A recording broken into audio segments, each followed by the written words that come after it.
Kaway-kaway, Team Rosa. Sasagot na naman tayo sa tanong ni Henry Malacat, Duhay Lungsod.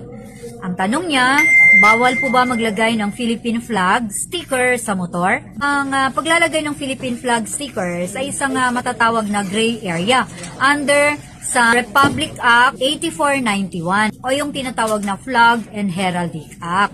Kasi pag ito ay for merchandise or for improper display, considered na technically restricted siya.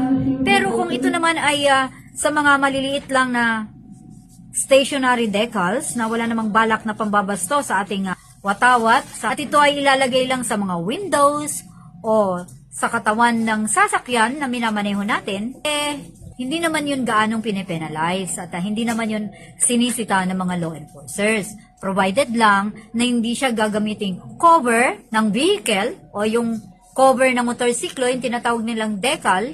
Kasi nagpapadecal tayo tapos kino-cover natin yung buong katawan ng motorsiklo katulad ng naglalagay tayo ng mga Hello Kitty na mga design or maglalagay tayo ng sticker sa windshield na tinatabunan ating visibility sa daan.